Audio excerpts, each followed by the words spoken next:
Bienvenidos a la Escuela Cristiana Enoteísta de Telegram. Hoy día 2 de marzo del 2024. Pues vamos a entrar a estudiar el capítulo 14 del Apocalipsis. Voy a comenzar leyendo y voy a ir comentando al mismo tiempo. Dice: después miré, y aquí el Cordero estaba en pie sobre el monte Sión. Cuando habla del Cordero, evidentemente siempre se refiere a Jesús. En el libro del Apocalipsis dice que estaba sobre el monte Sión. Fijaos que no dice que estaba sobre el monte Sión celestial. Aquí no está hablando del cielo por ninguna parte. El monte Sión se encuentra en la tierra, ahí en Israel, en Jerusalén. Este monte Sión, repito, no dice que sea la Sión celestial. Cuando el Nuevo Testamento habla de la Sión celestial, lo dice bien claro, como ocurre en la epístola a los Hebreos. Habla del monte Sión celestial, la Nueva Jerusalén, la Sión celestial. Lo dice claramente, pero aquí no dice por ninguna parte que sea en el cielo, que sea el monte Sión celestial. Por lo tanto, solamente se puede referir a la Sión terrenal. Y con él 144.000 que tenían el nombre de él y de su padre escrito en la frente. Estos 144.000 son exactamente los mismos mencionados en el capítulo 7 del Apocalipsis. Tenían el sello de Dios en la frente. ¿Y en qué consiste el sello de Dios grabado en la frente? Pues aquí lo dice: el nombre de Cristo, el nombre del Cordero y de su Padre y el de su Padre celestial.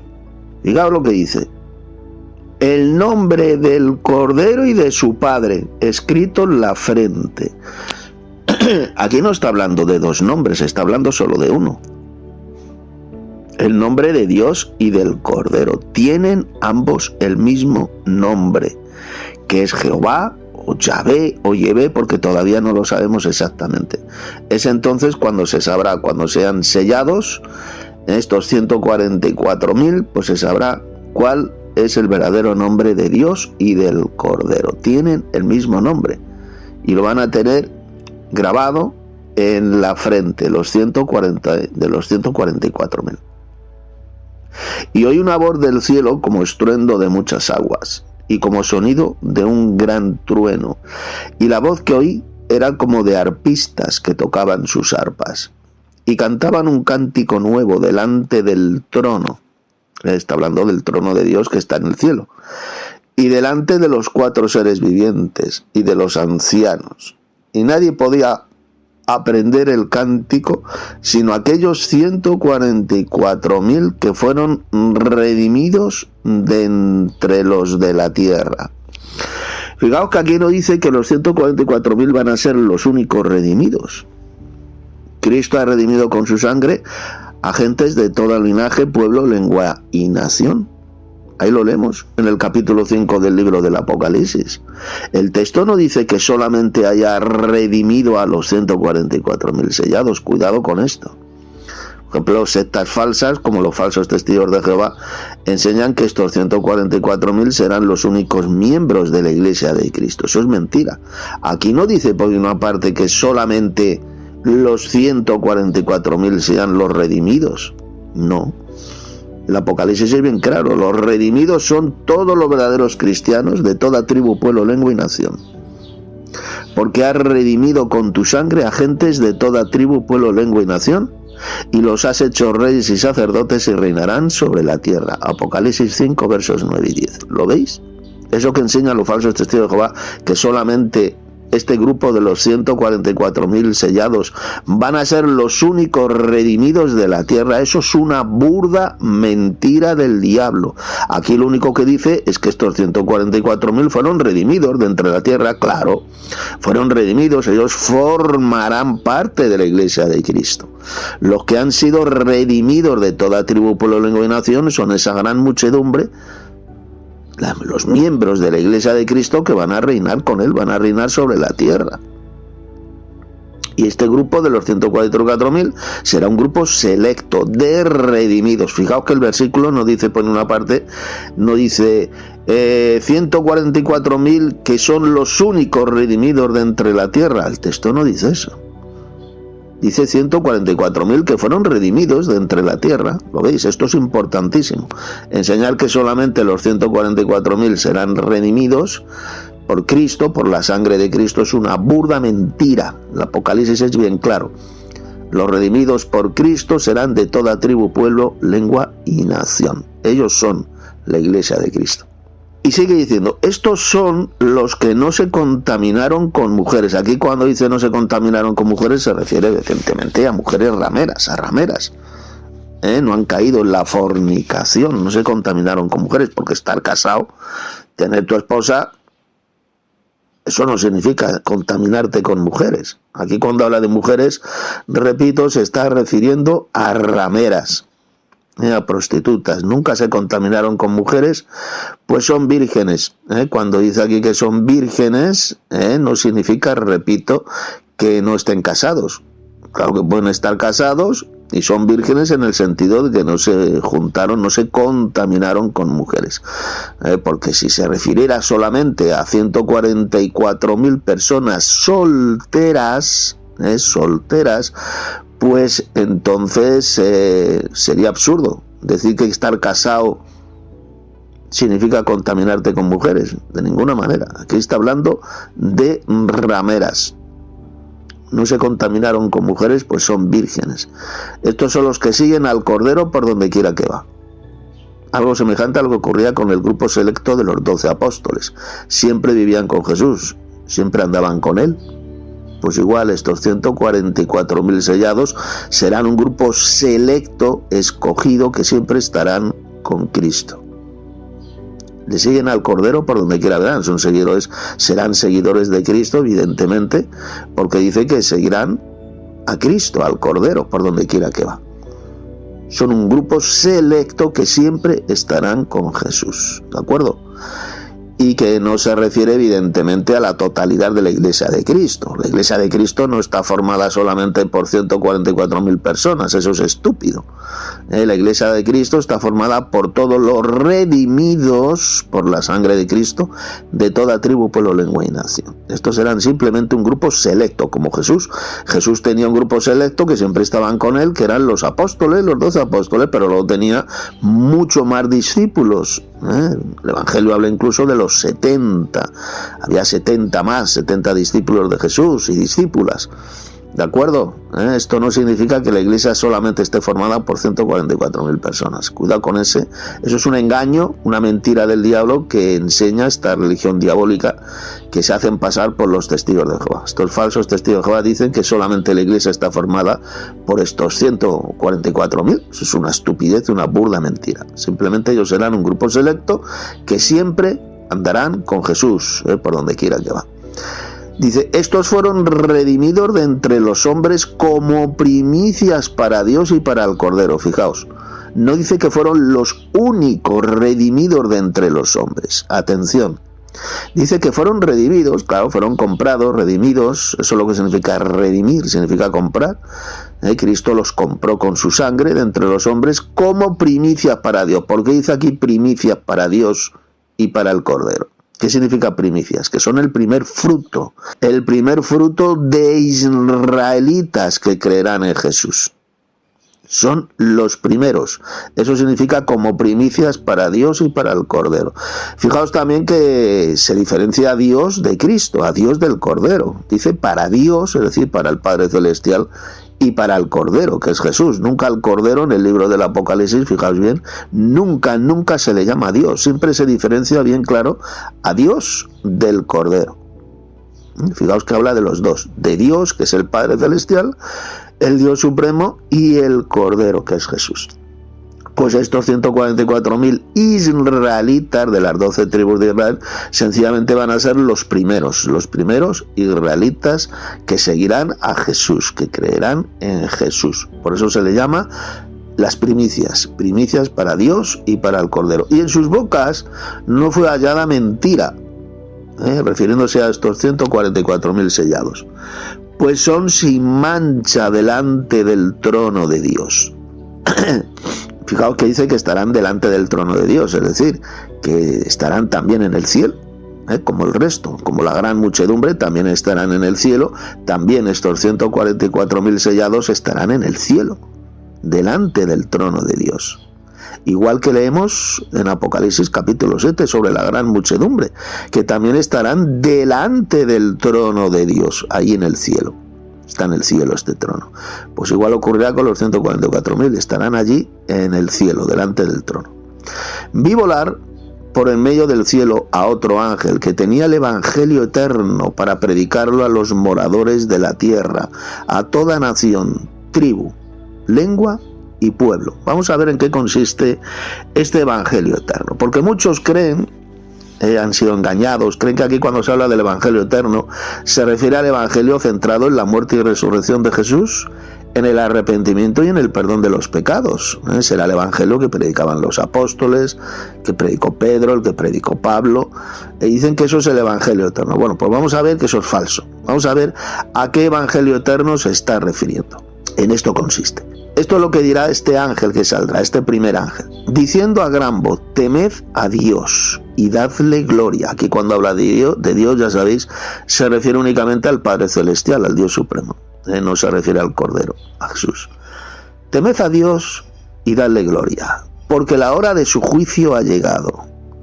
Y adorad a aquel que hizo el cielo y la tierra, el mar y las fuentes de las aguas. Refiriéndose al Padre Celestial. En esto consiste el evangelio eterno. Fijaos que no habla por ninguna parte, no menciona la muerte y resurrección de Jesús, no menciona el arrepentimiento ni el perdón de pecados por ninguna parte. El evangelio eterno consiste en adorar, en tener temor de Dios, el Padre, y darle la gloria, porque habrá llegado la hora de su juicio, y adorad a este Padre Celestial. Ya sabéis que en ese tiempo, durante el reino de la bestia, estarán adorando a Satanás y a la bestia. Los malvados estarán adorando a Satanás y a la bestia, y el mensaje de este primer ángel, este evangelio eterno, pues sencillamente es que va a proclamar que adoren solamente al Padre Celestial, al Dios Supremo. ¿Y por qué? Porque de Él proceden todas las cosas. Él fue quien decidió crear el cielo y la tierra, el mar y las fuentes de las aguas. Él es el creador supremo. Por su voluntad existen todas las cosas y fueron creadas, porque para nosotros hay un Dios, el Padre, de quien proceden todas las cosas. Toda la creación procede del Padre Celestial, no procede de Jesús. Jesús fue el mediador, Él fue quien ejecutó la obra creadora, pero toda la creación procede del Padre Celestial. Él fue quien decidió crear todas las cosas creadas, evidentemente, porque hay cosas que son eternas, enseña la Biblia, nunca fueron creadas, pues las cosas creadas proceden del Padre Celestial. Por eso es al único Dios que hay que adorar. En lugar de adorar a Satanás y a la bestia, pues este ángel, este mensaje de este primer ángel es que tienen que adorar al Padre Celestial. Eso es el evangelio eterno que va a proclamar este primer ángel. Y ahora vamos a ver el mensaje del segundo ángel que saldrá volando, y dice así: otro ángel le siguió diciendo: ha caído Babilonia, la gran ciudad, porque ha hecho beber a todas las naciones del vino del furor de su fornicación. Este va a ser el mensaje del segundo ángel. La caída de Babilonia. Cuidado, no la destrucción de Babilonia, de la capital de la gran ramera, que es Roma. Aquí no se está hablando de la destrucción de Babilonia, de la gran ramera, de Babilonia la grande. Está hablando de su caída. Ha caído la gran ciudad, esta capital de la gran ramera, que es Roma, ahí donde está el Vaticano, habrá caído totalmente en la apostasía. Será una religión ecuménica, llena de hechicerías, llena de maldad, llena de doctrinas de demonios, habrá caído totalmente. Como dice aquí, porque ha hecho beber a todas las naciones del vino del furor de su fornicación. Aquí cuando habla de esta fornicación de Babilonia la grande, se refiere a su maldita idolatría, a sus hechicerías, a su idolatría, esa adoración a falsos dioses. Eso es lo que practica y lo que enseña la Iglesia Católica Romana, que es esta Babilonia la Grande. Este segundo ángel anunciará la caída absoluta de Babilonia la Grande, su caída en la apostasía. Todavía no habrá sido destruida. Fijaos, el pasaje no está hablando de la destrucción de Babilonia, la gran ciudad. Eso vendrá después, hacia el final, justo antes de la venida gloriosa de Cristo a la tierra, es cuando Babilonia la Grande será totalmente destruida por fuego en una sola hora. Aquí está hablando, repito, de la caída de esta gran ciudad de Babilonia, de Roma, la capital de la gran ramera, que es la Iglesia Católica Romana. Habrá caído en una idolatría total, absoluta, ya que habrá dado de beber a todas las naciones del vino del furor de su fornicación, de su maldita idolatría. Idolatría como por ejemplo la adoración del falso Cristo galleta, que practican los falsos cristianos católicos, la adoración a ese falso Cristo, a esa hostia, la adoran como si fuera el mismísimo Dios. Esa es la mayor y repugnante idolatría practicada por la Iglesia Católica, que es la Iglesia del diablo en la tierra. Y ahora vamos a ver cuál será el mensaje del tercer ángel. Serán tres ángeles literales los que saldrán volando dando estos tres mensajes. Y fijad cuál va a ser el mensaje del tercer ángel.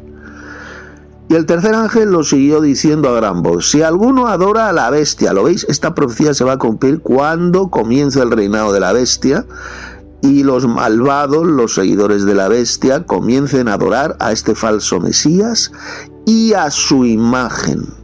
Esto es lo que les va a ocurrir.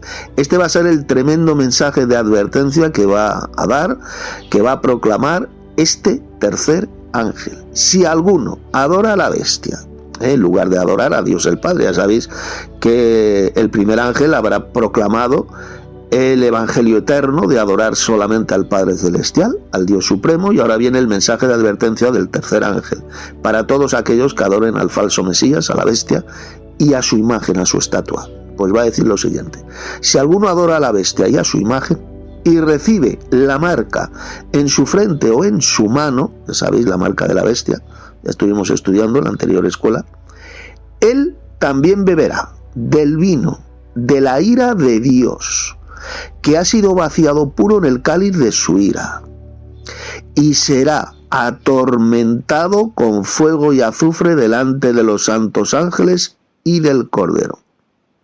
¿Lo veis? Está hablando de cuando sean arrojados al lago de fuego. Aquí está hablando del futuro lago de fuego. Y el humo de su tormento sube por los siglos de los siglos. Esto no significa que sufrirán un sufrimiento sin fin, que van a ser quemados por toda la eternidad sin que jamás mueran, ¿no? El humo que sube, el humo de su tormento que sube por los siglos de los siglos, significa que la destrucción de ellos será completa, será total, será una destrucción eterna para siempre. Nunca más volverán a vivir. Este es el significado de la expresión de que el humo de su tormento sube por los siglos de los siglos. Habla de una destrucción definitiva y eterna. No habla aquí de ningún sufrimiento eterno por ninguna parte. Ellos van a ser atormentados, van a sufrir dolor en ese lago de fuego y serán quemados completamente y destruidos totalmente en cuerpo y alma. Como dijo bien claro Jesús, por ejemplo, en Mateo 10:28. Temed aquel que puede destruir, fijaos, está hablando de destrucción, no de vida eterna, aquel que puede destruir el cuerpo y el alma en la Gehenna, es decir, en el fuego, en el lago de fuego. Esto es lo que va a ocurrir con todos los adoradores de la bestia y de su imagen. Van a ser totalmente destruidos, y el humo de su tormento subirá por los siglos de los siglos, indicando que su destrucción será total, una destrucción completa y eterna para siempre, una destrucción para siempre, ya nunca más volverán a vivir. Pero evidentemente antes de que sean destruidas sufrirán tormento. Cuando uno es quemado sufre un terrible tormento, serán atormentados con fuego y azufre, hasta que sean totalmente destruidos en cuerpo y alma. Eso es lo que enseñó Jesús, y eso es lo que enseña bien claro este pasaje del Apocalipsis. Y ahora fijaos lo que dice. Lo que dice sobre estos futuros adoradores del falso Mesías, de la bestia, y los que adoren su imagen. Mirad lo que les va a ocurrir. Y no tienen reposo de día ni de noche los que adoran a la bestia y a su imagen, ni nadie que reciba la marca de su nombre. Atención, no van a poder descansar, reposar, dormir los adoradores de la bestia en ese tiempo. No van a descansar ni de día ni de noche. Fijaos qué tremendo. Durante 3 años y medio, que es lo que va a durar el reinado de la bestia, no van a poder reposar, no van a poder dormir todos estos impíos que adoren al falso Mesías y que adoren a su imagen. No van a poder dormir, descansar ni de día ni de noche. 3 años y medio, 42 meses que no van a poder dormir, no van a poder descansar ni de día ni de noche. Algo tremendo que vuelve loco el no dormir, y estar 3 años y medio sin dormir destroza la mente de cualquier ser humano. Y esto es lo que les va a ocurrir a los que adoren a ese falso Mesías, a la bestia y a su imagen. No van a poder descansar ni de día ni de noche durante ese tiempo del reinado de la bestia. Todos aquellos que reciban en su frente y en su mano derecha este sello, esta marca de la bestia, no van a poder descansar durante los 3 años y medio, 42 meses que va a durar el reinado de la bestia. Y luego dice aquí está la paciencia de los santos, los que guardan los mandamientos de Dios y la fe de Jesús. ¿Por qué dice aquí que aquí está la paciencia de los santos? ¿Quiénes son los santos? Mencionados en el libro del Apocalipsis, los verdaderos cristianos, que formamos parte de la Iglesia de Cristo. Son exactamente los mismos santos mencionados en las epístolas de Pablo en el Nuevo Testamento cuando se habla de los santos, los mismos. Esto es la prueba irrefutable, evidentemente, de que la Iglesia de Cristo, los santos, van a estar aquí en la tierra durante el reinado de la bestia. Por eso dice, aquí está la paciencia de los santos. Vamos a necesitar la paciencia en ese tiempo, más que nunca. Tener paciencia, esperar con paciencia la venida gloriosa del Señor Jesucristo. Y estos santos son los que guardamos los mandamientos de Dios y la fe de Jesús. Fijaos, por supuesto, los verdaderos cristianos, claro que guardamos los mandamientos de Dios y los mandamientos de Cristo. Y guardamos la fe de Jesús. Fijaos, atención a esto. No dice y la fe en Jesús, no. ¿Os habéis fijado? No dice los que guardan los mandamientos de Dios y la fe en Jesús, eso no lo dice. Dice y la fe de Jesús. ¿A qué se está refiriendo? Cuando dice aquí el Apocalipsis la fe de Jesús, pues la doctrina de Jesús, la doctrina de Cristo. Aquí no está hablando de fe en Jesús, no.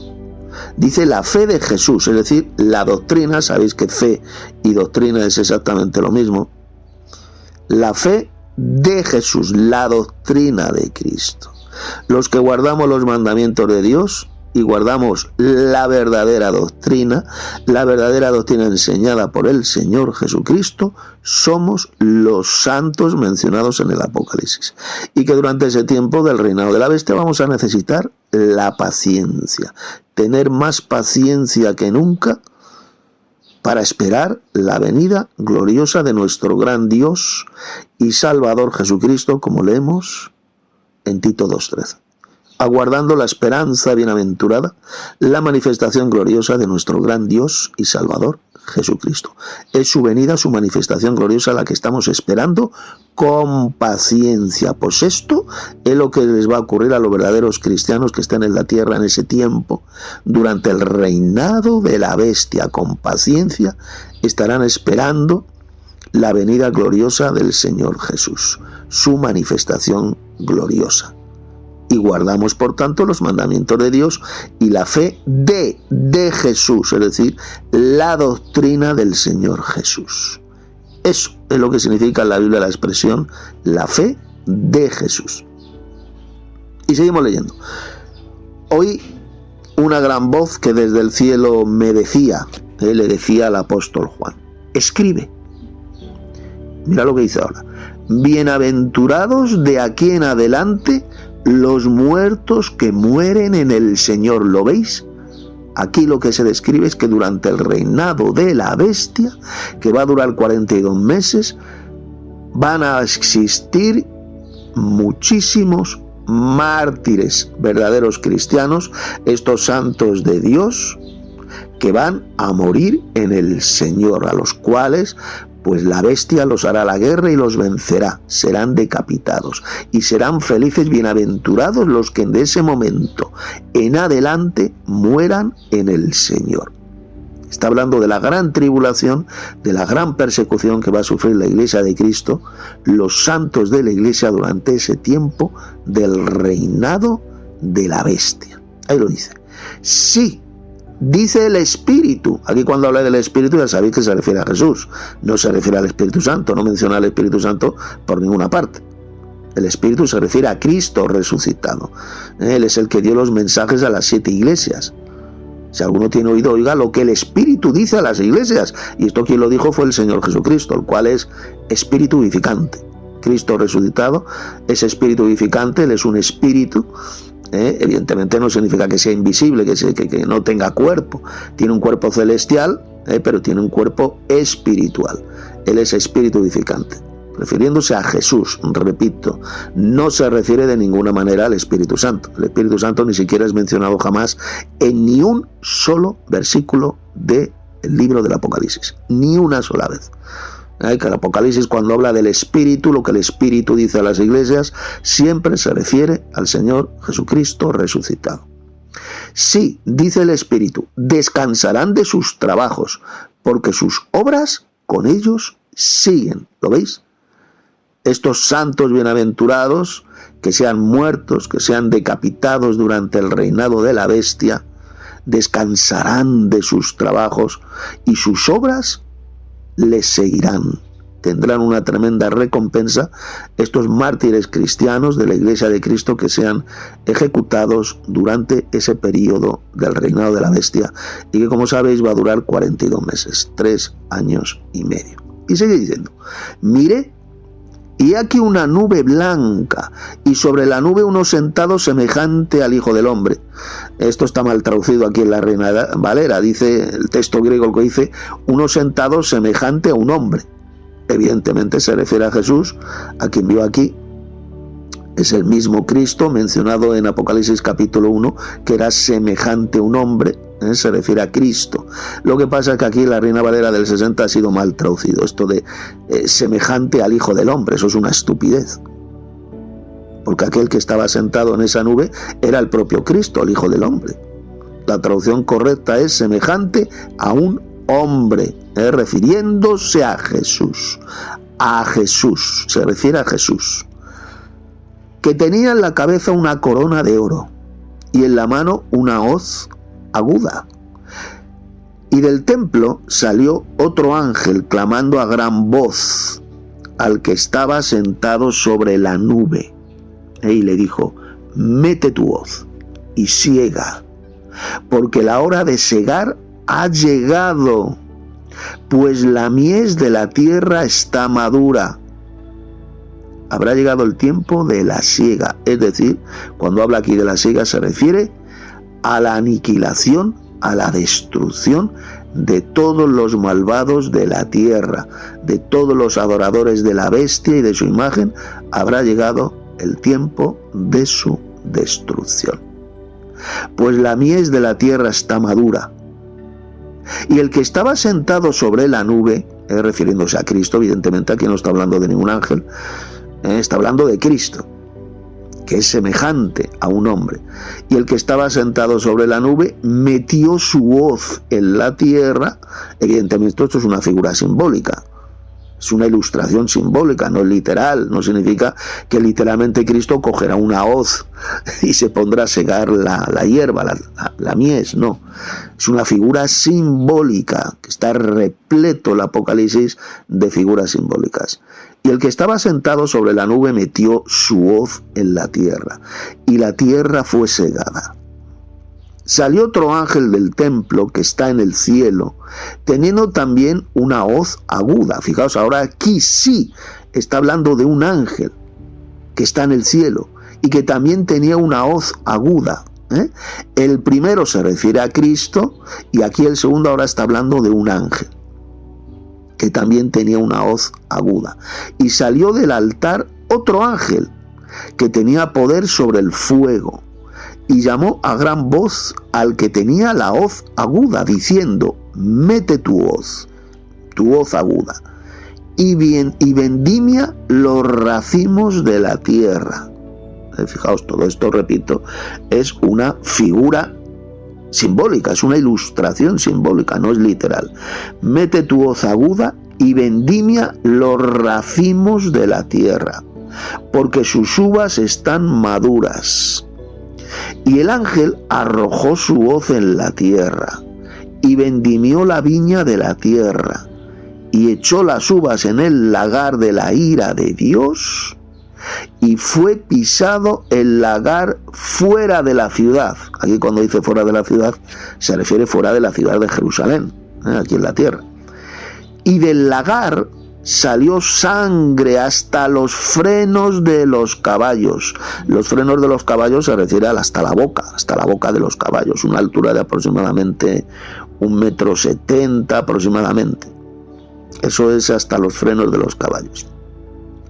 Dice que salió sangre hasta los frenos de los caballos por 1.600 estadios. 1.600 estadios son aproximadamente unos 300 kilómetros. Esto lo podéis comprobar en otras traducciones modernas, pero son aproximadamente unos 300 kilómetros. ¿Esto qué significa?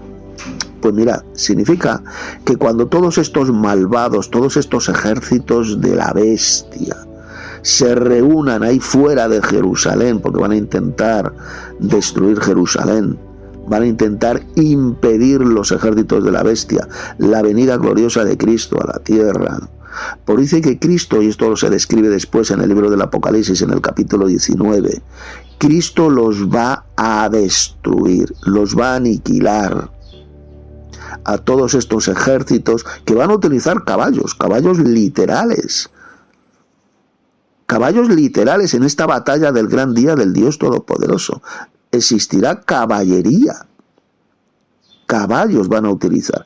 Porque la Tercera Guerra Mundial termonuclear habrá sido tan espantosa, habrán muerto tantos miles de millones de personas, pues que las armas modernas, los tanques, etcétera, pues habrán sido destruidos. Por lo tanto, en esta batalla del gran día del Dios Todopoderoso, que va a ocurrir fuera de la ciudad de Jerusalén, se va a utilizar caballería. Caballos literales, pues dice que va a ser la destrucción de estos malvados tan espantosa, tan grande, tan espectacular, que se va a formar un río de sangre, como dice aquí, y del lagar salió sangre hasta los frenos de los caballos, hasta la boca de los caballos. Será un auténtico río de sangre que va a tener pues aproximadamente unos 300 kilómetros de largo, de la masacre que Cristo va a hacer ahí, en ese lugar fuera de Jerusalén, en esa batalla del gran día del Dios Todopoderoso, que se va a formar un río de sangre, de la sangre de todos estos ejércitos de la bestia, y que va a tener este río de sangre una altura de aproximadamente 1,70 m hasta la boca de los caballos. Y una distancia va a tener este río de aproximadamente unos 300 kilómetros. Así va a ser la terrible destrucción que Cristo va a hacer contra los ejércitos de la bestia, cuando Él venga del cielo. En esta batalla que menciona el libro del Apocalipsis, no la llama jamás el Apocalipsis la batalla de Armagedón. El Apocalipsis no habla por ninguna parte de la famosa batalla de Armagedón. Lo que la llama es la batalla del gran día del Dios Todopoderoso. Como dice, creo que lo dice el capítulo 19 del Apocalipsis. No la batalla de Armagedón, sino la batalla del gran día del Dios Todopoderoso, donde se va a formar un río de sangre que va a llegar hasta la boca de los caballos. Así va a ser la destrucción completa de todos los adoradores de Satanás y de la bestia. Todos esos ejércitos del falso Mesías serán totalmente aniquilados por Jesús cuando venga del cielo, acompañado por todos sus ejércitos celestiales. Esta es la terrible masacre que Jesús va a hacer y que aquí se compara de forma simbólica, como podéis ver, con una vendimia, meter la hoz aguda, se vendimian los racimos de la tierra porque las uvas ya están maduras, se está comparando a eso. Si habéis visto alguna vez cómo se vendimian las uvas, cómo se meten en el lagar para ser pisadas, para sacar el jugo de las uvas, de los racimos, se aplastan con los pies, y se cosecha. Y todo ese zumo pues se compara aquí con la sangre que se va a formar, este río de sangre de esta masacre, de esta vendimia, por así decirlo, cuando sean segados todos los ejércitos de la bestia. Van a ser segados por Cristo, van a ser totalmente destruidos. Y esto es lo que hará que se forme ese tremendo río de sangre, que va a tener aproximadamente 1,70 m de altura y una distancia de alrededor de unos 200-300 kilómetros. Eso es lo que más o menos son los 1.600 estadios. 1.600 estadios, repito, aproximadamente unos 200 kilómetros por ahí. Todo, bueno, lo podéis buscar e investigar un poquito por ahí por internet. Pues hasta aquí el estudio tremendo de este capítulo 14 del Apocalipsis. Mañana entraremos en el capítulo 15 y recordad que todos estos capítulos siguen un estricto orden cronológico, desde el capítulo 12 hasta el capítulo 22 del Apocalipsis. Pues hasta aquí mi comentario, que he dado de forma espontánea. Ya si alguno más quiere enviar sus aportes de alguno de estos pasajes, algún versículo de este capítulo 14, pues ya lo puede hacer. Saludos hermanos, gracia y paz. Hermano Tito, con respecto a Apocalipsis capítulo 14, el verso 4, en donde dice: estos son los que no se contaminaron con mujeres, pues son vírgenes. ¿A qué se refiere? Aquí está hablando de los que fueron redimidos de entre los de la tierra. Pero ¿a qué se está refiriendo? ¿Acaso se refiere a que estos redimidos no se contaminaron con mujeres? Es decir, que no se fueron con rameras. ¿Se refiere a eso? ¿Qué tal, hermano Henry? Bueno, eso ya lo he explicado en el comentario que di sobre Apocalipsis 14, sobre los 144.000 sellados. No se contaminaron con mujeres porque son vírgenes. Cuando ahí habla de mujeres se refiere a rameras, que se puede referir a rameras literales, a prostitutas, o también a iglesias falsas, a iglesias rameras. Es decir, estos 144.000 sellados de las 12 tribus de Israel no se contaminaron ni con las doctrinas falsas de esas rameras, de las hijas de la gran ramera. No estarán contaminados por esas doctrinas diabólicas, esas doctrinas falsas. Y también significa que no se contaminaron con rameras, es decir, que no practicaron la fornicación, que no se iban con rameras. Puede significar las dos cosas, las dos: rameras físicas, literales, prostitutas, o bien hay iglesias falsas. ¿No se contaminaron con ellas? Pues sencillamente no están contaminados con las doctrinas diabólicas y apóstatas enseñadas ahí en el sistema iglesiero apóstata. El rey no habla de que se contaminaran con rameras, dice vírgenes. ¿Sabes lo que es la palabra virgen, verdad? ¿Sabes lo que tú sabes el significado de la palabra virgen? La palabra virgen significa que no tocaron mujeres, es decir, que se mantuvieron vírgenes sin follar con ninguna mujer. No está hablando de ramera. Sácate esa palabra de la cabeza, porque ni por ninguna parte habla de fornicación ni de ramera. Dice que no estuvieron con mujer. Es decir, se mantuvieron vírgenes. Entonces, ¿qué es lo que significa eso? Que estos 144.000 se mantuvieron vírgenes, no se contaminaron con ninguna mujer, en el sentido de que no follaron a ninguna mujer. No está hablando de fornicación. A ver, Ricardito, eso que has dicho ahí es falso, porque estar casado, o sea que según tú estar casado, tener tu propia esposa, eso es contaminarte con mujeres. Ahí lo acabas de decir. Dices tú que no tuvieron sexo con mujeres.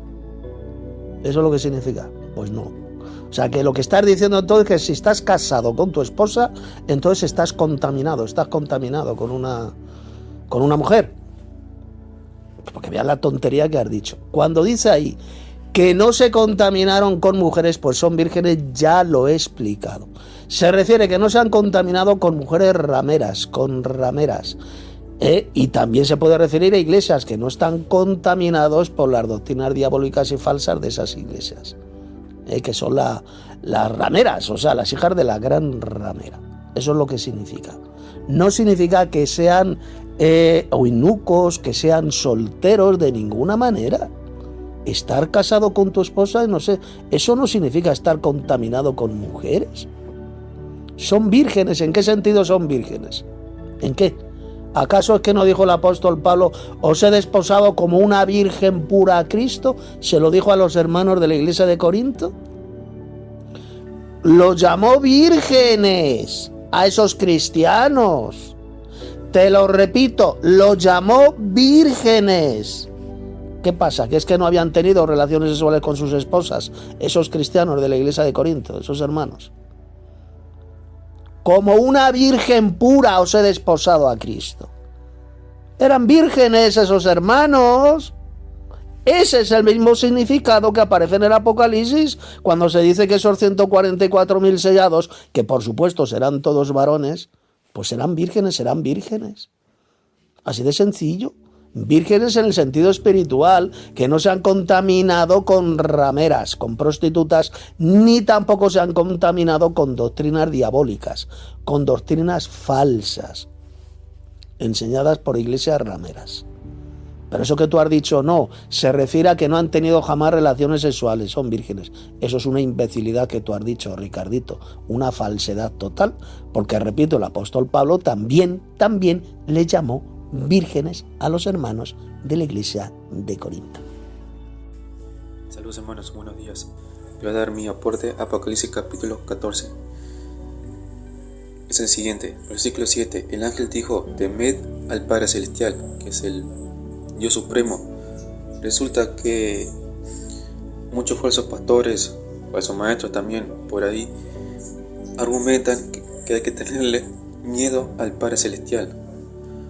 Pero no es así. Yo no conozco ningún texto bíblico que hay que tenerle miedo al Padre Celestial, en el sentido de lo que se refiere a tenerle temor al Padre Celestial. Entonces, ¿qué significa tener temor al Padre Celestial? Pues sencillamente tenerle un respeto reverencial hacia Él, haciendo también su santa y poderosa voluntad, como enseñó el Señor Jesús. Ahí en Mateo capítulo 12, versículo 50. Cualquier persona que busque en la Biblia temor a Dios, se está refiriendo que hay que agradarle, hacer su voluntad también, obedecerle. Eso es lo que está queriendo enseñar la Biblia. Porque si nosotros no hacemos lo que Él le agrada, pues Jesús dejó una respuesta bastante clara en Mateo capítulo 10, versículo 28. Si no hacemos lo que a Él le agrada, pues vamos a derechito al agua de fuego. Por eso Jesús dijo, tenerle temor al Padre Celestial, o caso contrario, derecho al agua de fuego, que es la muerte segunda, donde las personas van a dejar de existir para siempre. Eso es lo que está queriendo enseñar la Biblia, y lo digo de forma resumida. Y por eso en el contexto también está enseñando que hay que adorarle al Padre Celestial y no a un Dios trino. La Biblia es bastante clara, es antitrinitaria también. Y también dice, dale la honra porque la hora de su juicio ha llegado, y adorar a aquel que hizo el cielo y la tierra, el mar y las fuentes de las aguas. Y tal como lo explicó también nuestro hermano Tito, con respeto a ello. Solamente hay que adorar al Padre Celestial y a nadie más, ni al Señor Jesús, ni al Espíritu Santo, ni a nadie más, solamente al Padre. Y bueno, también añado el versículo 8, donde se aplica el juicio que ha caído la Babilonia, refiriéndose a la gran ramera que es la católica romana. Ahora sigo, versículo 8. El ángel dijo: ha caído Babilonia, la gran ciudad, porque ha hecho beber a todas las naciones del vino del furor de su fornicación. Entonces, tal como lo explicó el hermano Tito, pues se está refiriendo a la católica romana, que es la gran ramera, y como se enseña en Apocalipsis capítulo 17, versículo 18. Por tanto, cuando llegue el día de que va a ser destruida en una sola hora, en el futuro, debemos de alegrarnos. Esa es la pura realidad. Cuando llegue el juicio de que va a recibir el doble de castigo, pues debemos estar contentos de que el Padre Celestial ha hecho justicia, porque la católica romana ha hecho mucha maldad durante mucho tiempo, y ellos se camuflan en pretextos usando versículos de la Biblia, porque ellos mal interpretan la Biblia para su propia condenación. Así lo dijo el apóstol Pedro. Los que son ignorantes e inestables, lo dice bien clarito el apóstol Pedro con respecto a los que mal interpretan la Biblia y añadiendo cosas que no deben de añadir, y así sumamente. Pero ellos usan la verdad con la mentira, así como enseñan muchos sus hijas rameras, que son los mal llamados evangélicos, mormones y así sumamente. Entonces, para terminar, cuando llegue ese día, como lo he dicho, hay que alegrarse, estar contentos de que vino el juicio del Padre Celestial para con esta católica romana, que ha hecho mucho daño a millones de personas, y como está escrito en el Apocalipsis, huir de esa ramera, huir, pueblo mío, dice Dios, salir de ella, salir de una vez por todas. Los que están ahí, salir de una vez como debe de ser, obedecer ese llamamiento del Señor. Por tanto, el que no obedece va a recibir las plagas, o más bien lo que está escrito en el Apocalipsis. Esto es lo que quería decir, hermanos. Gracias y paz de nuestro amado Padre Celestial y de nuestro Señor Jesús. Saludos, hermanos, gracia y paz. Quiero dar la enhorabuena a los hermanos que están aportando en Apocalipsis capítulo 14 y felicitar sobre todo al hermano Tito, porque ha sido un estudio bíblico magistral, o sea, como 10 de 10. Y me da lástima pues que en muchas iglesias, yo que he estado yendo a muchas iglesias durante muchos años de mi vida, sobre todo iglesias evangélicas, pues no hayan explicado estas cosas tan claramente como lo hace el hermano Tito, y eso es increíble. O sea, te das cuenta que Dios está con él 100%. Así que le doy la enhorabuena y las gracias de corazón. Y lo que más me ha gustado de Apocalipsis capítulo 14 son varias cosas. El evangelio eterno que predica el ángel, de adorar al Padre, que está en sintonía perfecta con el primer mandamiento, de amarás a Dios Padre, claro, pues con todas tus fuerzas y toda tu alma, todo tu corazón, etc. Y eso está en sintonía 100%. Y cuando los verdaderos cristianos estemos viendo que ya haya descendido Satanás, que hayan descendido los ángeles caídos, que esté nombrado ya la bestia como el emperador de los 10 reinos, etc., y oigamos ese mensaje del ángel, será como si nos insuflasen nuevas fuerzas, como si nos motivasen aún más para seguir adelante. Así que eso será maravilloso, eso que hace Dios con ese ángel.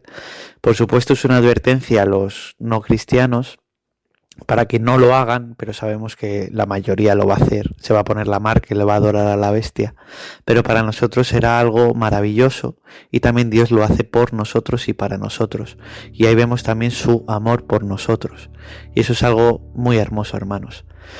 Y también me llamó mucho la atención y me gustó pues que la batalla final del Señor Jesucristo contra los ejércitos de la bestia y cómo los va a hacer pedacitos, y va a ser tremendo, ¿no? Es que imaginárselo, solo 300 kilómetros de sangre, es que simplemente no se puede uno imaginar. Es que 300 kilómetros son prácticamente 3 horas en coche, o sea, es una extensión de la sangre que va a haber ahí, de la destrucción de esos ejércitos de la bestia brutales. Y luego también me llamó mucho la atención pues cómo sufren, ¿no?, todos los que se ponen la marca a la bestia, cómo no tienen ninguna esperanza, cómo Dios les castiga tremendamente.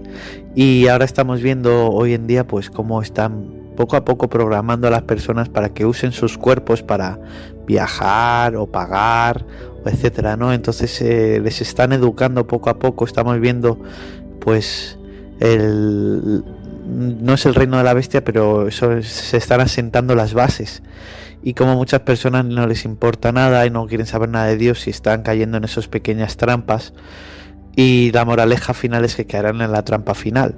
Oremos porque no, pero sabemos que está escrito así.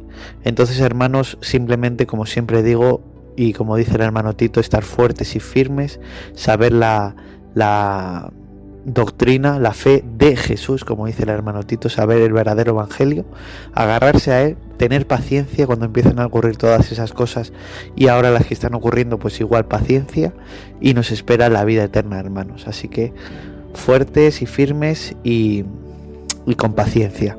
Hasta aquí mis aportes a Apocalipsis capítulo 14, lo que más me gustó. Gracia y paz.